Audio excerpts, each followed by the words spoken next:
Shalom. Kita bertemu sekali lagi dalam renungan harian kita, Julai 3, 2022. Mengatasi halangan.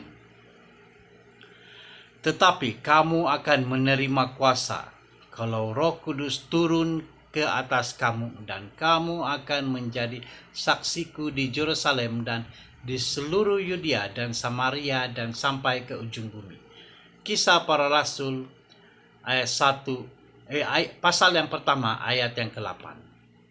Ramai pengulas telah melihat Kisah Para Rasul 1 ayat 8 sebagai ringkasan pekerjaan jemaah awal yang sentiasa berkembang dalam buku Kisah Para Rasul.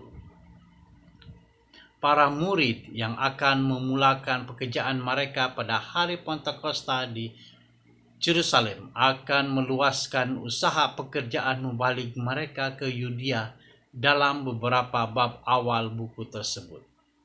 Setelah pembunuhan Stefanus dalam Kisah Para Rasul 7, para murid akan dipaksa keluar dari Yerusalem dan akan pergi ke Samaria yang terletak hanya bersebelahan dengan Yudea di mana mereka telah bekerja. Setelah Saulus bertobat dalam Kisah Para Rasul 9, Injil akan pergi ke hujung dunia seperti yang digariskan dalam bab Kisah Para Rasul yang seterusnya. Sungguh pun terdapat sempadan geografi yang jelas yang telah diseberangi dalam cerita Kisah Para Rasul, tetapi terdapat juga halangan lain yang ditemukan dan harus diatasi.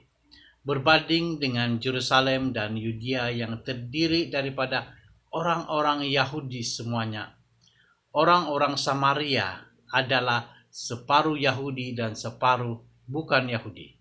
Segala kuasa dan pujukan daripada Roh Kudus diperlukan bagi para murid untuk mengatasi perasaan prasangka pribadi mereka terhadap orang-orang Samaria, untuk membolehkan Injil diajar di sana.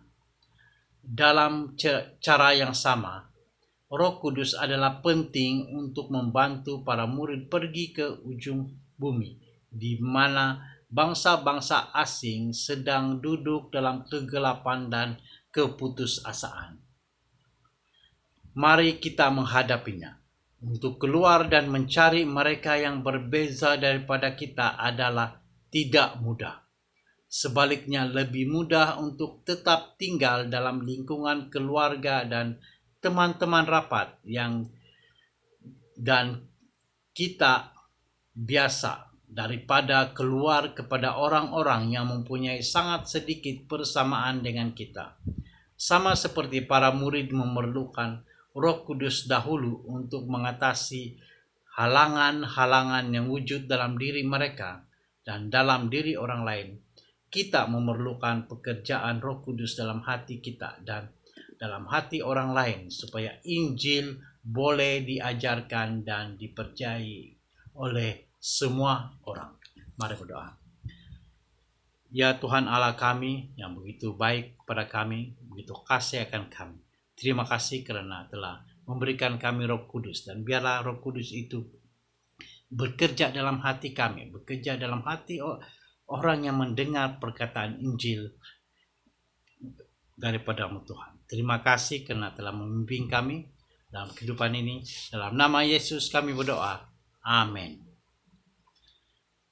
Itulah tadi renungan kita pada hari ini. Amin.